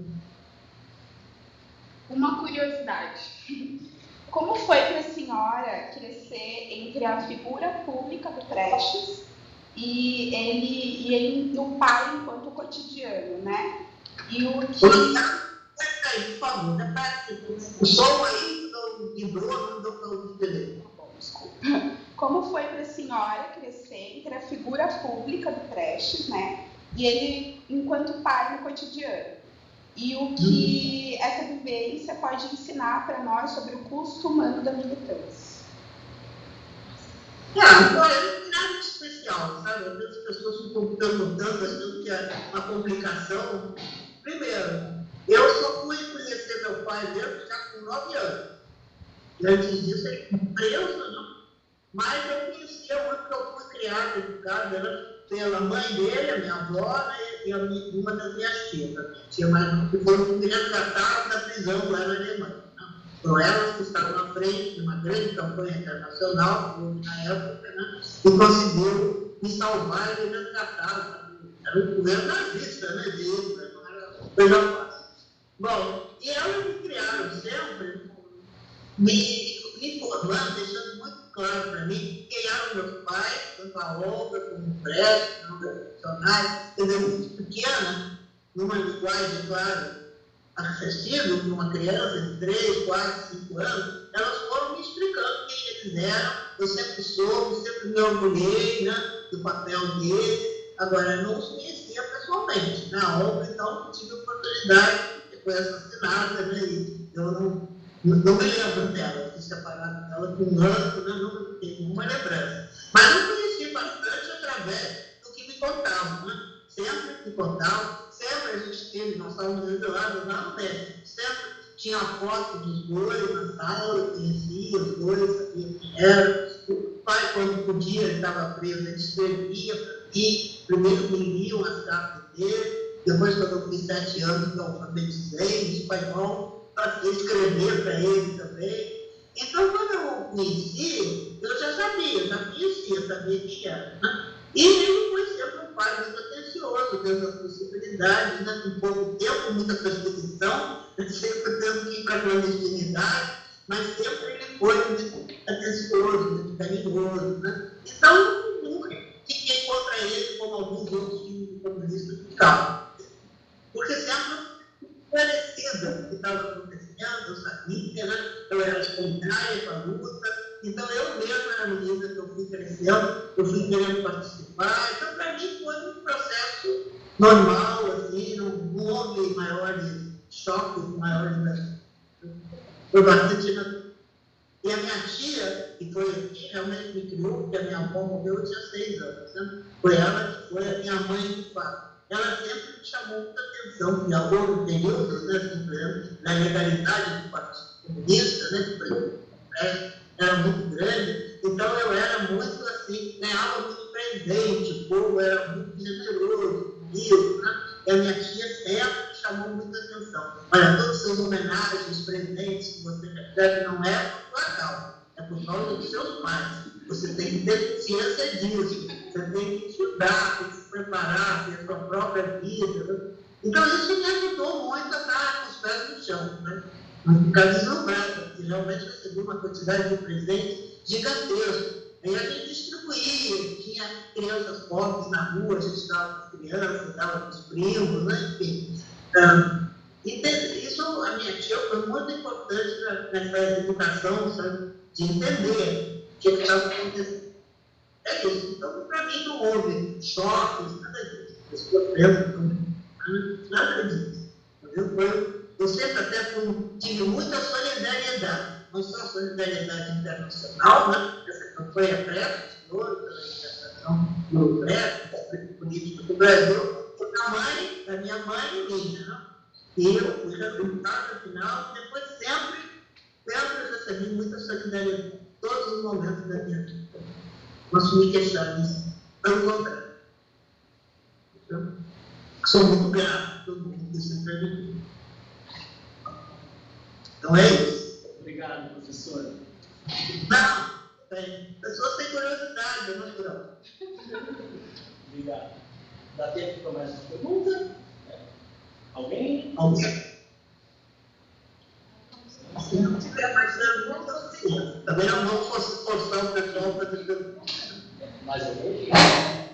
Puderem ler os livros, eu acho que é importante, na sua formação, é importante ter cultura, ter conhecimento, né?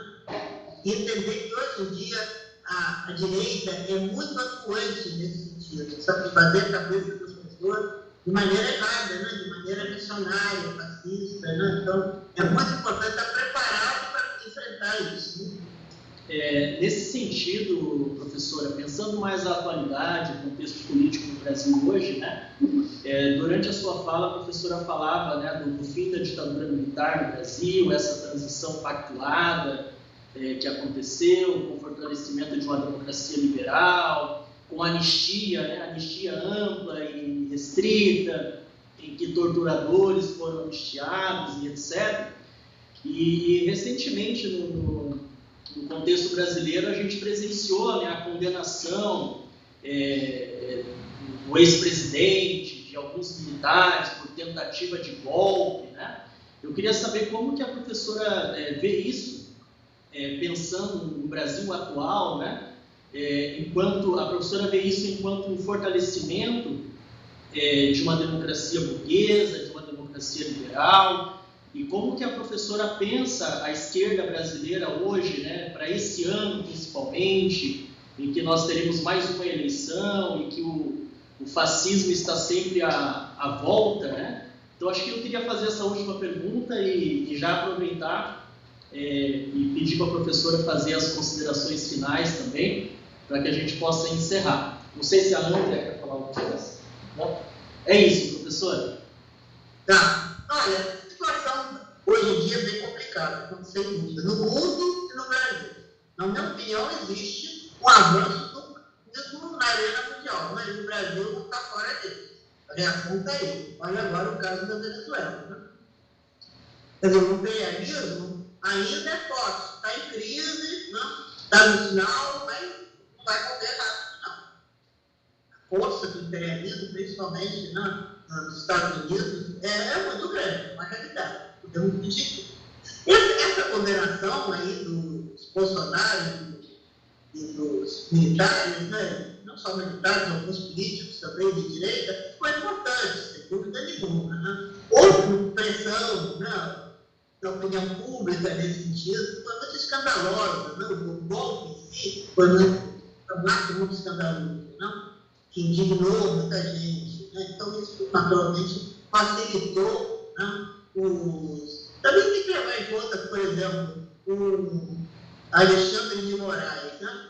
Ele também entendeu, ele foi algo que era importante não deixar passar isso, porque ele poderia ser vítima numa próxima etapa. Né? Tem que levar em conta também esses fatores. Né?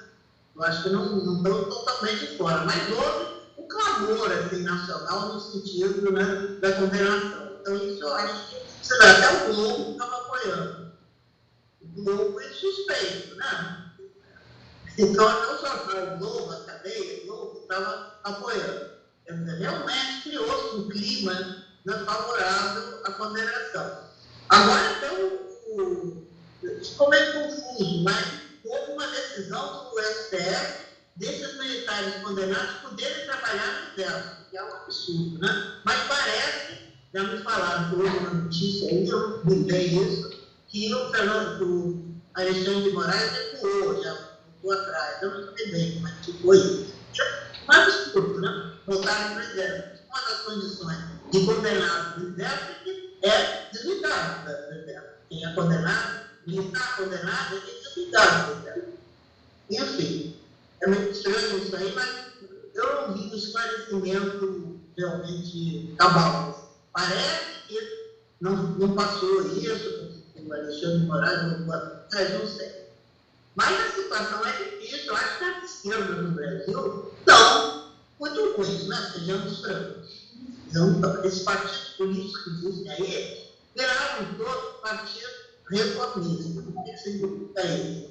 Né? Como eu falei há pouco, não somos contra as reformas, mas as reformas devem abrir caminho para a revolução. E partidos como o PCdoB e outros aí, não, sabe, hoje em dia ficaram de fazer reformas. E só isso, dá uma melhorada no capitalismo. Eu acho que isso não é só um fenômeno mundial. As derrotas foram muito grandes. O socialismo foi derrotado, né, na União Soviética. Então, essa derrota, que tem 30 e poucos anos, só 35 anos, né, é um período histórico muito curto. É muito na nossa vida, mas do ponto de vista histórico, é um período muito curto. Então, acho que eles não conseguiram se recuperar ainda desse golpe, dessa derrota, muito sério. Acho que ainda não conseguiu chegar lá. Então, existe uma tendência muito grande, eu acho, nessas ditas esquerdas. Não dá para fazer revolução, isso não vai funcionar, então vamos dar uma melhorada. Então, qual a posição do Lula? Eu acho que é complicado chamar o Lula de esquerda, né? Mas enfim, é considerado, mas eu acho que não é esquerda. Né? O Lula é um liberal, né? Um social-democrata, vamos dizer assim, um social-democrata, e ele sempre deixou claro isso. Ele quer melhorar a vida do povo, todo mundo come café, almoçante, mas ele é um reformista, ele nunca foi revolucionário, nunca defendeu a revolução. E o PT tem muito essa posição, né? Bem, Então, eu acho que é muito essa ideia, né, de que não dá para fazer transformações mais profundas, então não dá uma melhorada. Só que o capitalismo está numa crise tão séria que não dá para dar melhorada.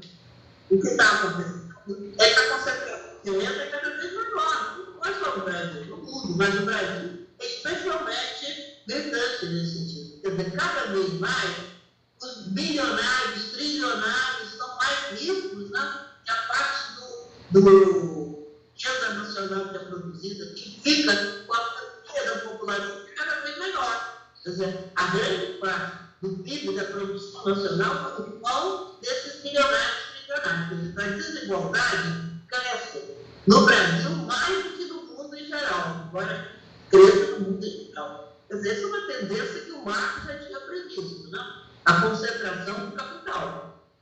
Essa é a verdade.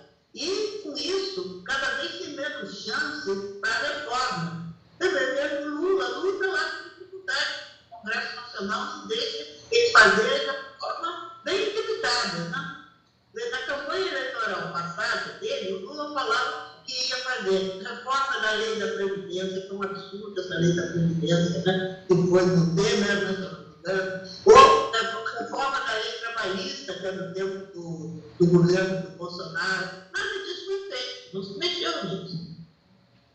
Porque até podia ser que ele quisesse, mas ele não consegue, porque ele também não mobiliza nem organiza o povo, nem o PT faz isso. No período dos governos anteriores do PT, não houve uma política de mobilização e organização popular. Pelo contrário, desorganizaram o que havia no movimento sindical. A única coisa que, em certa medida, sobreviveu foi o MST. Mas, dentro sindical, de maneira geral, quase desapareceu, né? Se tornou totalmente um movimento sindical voltado apenas para a reforma, né? E não mobiliza, não organiza o povo. Quer dizer, então, o povo brasileiro é profundamente desorganizado. Mesmo quando realiza alguma manifestação, o pessoal fica mais indignado, vai para a rua, mas essa coisa, vai para a rua desorganizado e volta para casa desorganizado. Falta organização popular. Isso é uma tradição brasileira, por sinal, que significa força das classes dominantes do Brasil, que nunca deixaram os setores populares se organizar. Sempre se tentavam, vinha paulada em cima. Eu sei, inclusive, pela experiência do próprio Partido Comunista. Naqueles anos 46, 47, enquanto o Partido teve legal, fez um trabalho interessante de comitês populares. Existiram comitês populares no Rio de Janeiro e no Brasil todo. Se pegar a imprensa do partido da época, você vai ver isso. E esses comitês se chamavam Comitês Democráticos Populares. Faziam assim um trabalho nos bairros, levantando as reivindicações específicas, começando o trabalho. Aí veio proibir o partido, fecharam todos os comitês, foi todo mundo preso, comitês invadidos. Hoje em dia, se você quer ver a documentação desses comitês, está aí no arquivo público do Estado do Rio de Janeiro. Você tem documentação desses que foi aprendida nesses comitês quando foram manejados pela polícia. Então, foi uma muito curta, não deu para avançar muito, né? 2 anos ali, foi tudo destruído. Então, a repressão no Brasil, a violência, é um fator também que não pode deixar esperado, né? A violência das classes dominantes no Brasil é extrema, sempre foi, desde a luta contra os escravizados, né? Então, isso ficou muito presente na sociedade. As classes dominantes, aqueles senhores, né, de escravos, de grandes terras, de extensões de terra, eles tinham uma preocupação enorme, né, com o Estado ser violento, reprimir qualquer movimento, viu? Tinham medo. Eu tenho uma ex-aluna que fez uma pesquisa sobre essas elites mineiras lá no meados do século XIX, né? Impressionante. A imprensa deles deixou uma imprensa bastante normosa, né? E interessante, sabe qual era a preocupação principal desses senhores, né, que eram senhores de terra, grandes latifundiários, e também de escravizados, né? Donos de escravizados. A principal preocupação deles é que no Brasil não acontecesse uma nova e Revolução do Haiti, que houve no início do século XIX. Era a principal preocupação dele. Repressão para não deixar que isso pudesse acontecer no Brasil. Então, isso é um fator histórico que a gente tem que conhecer. Não é para se conformar, mas é para entender que a dificuldade é muito grande. Né? Então, no momento, a situação é bastante difícil. Né? O fascismo está aí, renasceu no Brasil, não tinha tanto tempo atrás, uma direita assim, pró-fascista, aí, com o Bolsonaro, na liderança, né? Mas tem outras figuras. Né? E as esquerdas também, o PT não fez nenhum trabalho, nem o Lula mesmo, para formar novas lideranças. Né? Então, o Lula agora, dessa vez, realmente tem que eleger o Lula, não tem outra saída. Né? Mas o Lula, com limitações muito grandes, que daqui a 4 anos, como é que vai ser? Ele vai estar com 84 anos. Então, provavelmente, não